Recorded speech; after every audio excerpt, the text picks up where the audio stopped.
What's up? So I recently just made an introductory video, excuse me, not too long ago.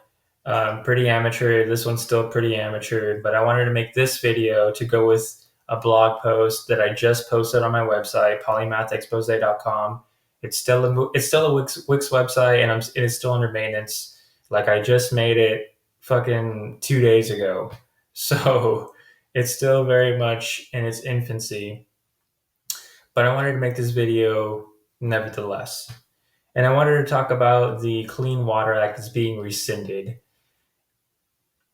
It's not necessarily being rescinded, but the federal government is being stripped of its power to regulate these marshlands all across the country and regulate its tributaries, their tributaries. And they're trying to give it back, or they're trying to give these rights, these previous federal regulations to the states in promotion of states' rights, and it's obviously mostly by Republicans. Some Democrats, I assume, but I haven't looked into it. I don't know which Democrats are supporting this, but yeah, one of the reasons that people are advocating this, or conservatives are advocating this, is because supposedly it's impeding economic growth, which I highly doubt. I don't know how much it would actually impede economic growth. I really doubt much, and there's not a lot of evidence to support that it does. It and like as I've just finished saying, states' rights. These Republicans, these conservatives are so concerned with states' rights, as one should be, but to a reasonable, common sense extent, in my opinion. Um, what's another one? That's all I can think of right now. But opponents of this are saying that since the federal government is releasing their, oversight on these marshlands, that a lot of these states, especially states that are friendly to coal companies and fossil fuel industries, they're going to allow them to pollute waterways. And the concern is 100 million Americans will have and be drinking polluted water. That's 1/3 of Americans. So it's a pretty big fucking deal, and I don't think that should be taken lightly at all. I mean, if you're making legislation that concerns the entire country, none of it should be taken lightly. And I feel like a lot of the conservatives, a lot of the Trump administration doesn't really care, to be honest. And I think, in my humble opinion, I'm not, a super lefty. I'm not a super righty. I try to look for common sense in policy, and a lot of the times the Trump administration is pretty establishment. And if anything, Trump is more establishment than Hillary Clinton herself. I may as well have voted for Hillary Clinton if I knew Trump was going to be this establishment. I personally wanted Bernie Sanders to win, but that wasn't an option, obviously. Anyways, not only is this going to pollute the drinking water of 100 million Americans, but it's also going to destroy habitats for thousands of endangered species in these marshlands. So that's also a problem.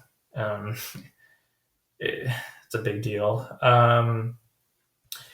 And and since we're giving this oversight to states' rights, these states that are friendly to these fossil fuel industries, they're going to allow these companies, these businesses to practice whatever they want. So, like I said, they're going to pollute the water, they're going to destroy habitat.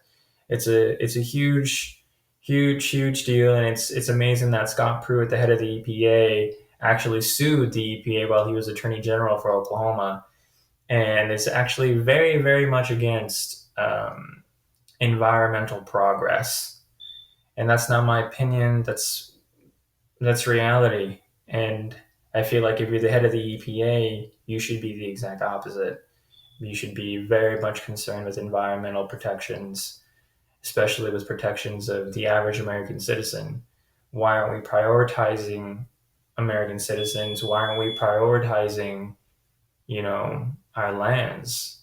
You know, I 50 years from now, when I'm old and wrinkled and fucking ancient, I want to be able to go to these places, and I want to see them, and I want to appreciate their beauty. You know, I want them to be what what they are today, or what they were decades ago. Because let's be honest, ever since the 70s, ever since the Industrial Revolution, things have been getting shittier and shittier as time goes on. Um, let's see here. Oh, and also to support to advocate against Scott Pruitt here, more than 1 million comments on this subject have been made since this rule since this rule has been enacted in 1972. More than 1 million comments have been made, and more than, I believe it's 1,200 peer-reviewed studies have been made as well since the enactment of this rule in 1972. So the proof. Sorry about that. It's my phone. So the proof that so you don't need any proof towards what animals are going to be endangered, how it's going to affect Americans. You already have it. It's been there. It's been there since 1972. Studies, 1,200 peer-reviewed studies. But yeah, that was what my second blog post was about. I might make another video addressing the first blog post that I made. It's kind of a general bitchy, moaning bullshit about politicians nowadays. But I'll see if I'll make that. Anyways, thank you guys. Appreciate you viewing this video, even though it's amateur as fuck. Thanks, guys.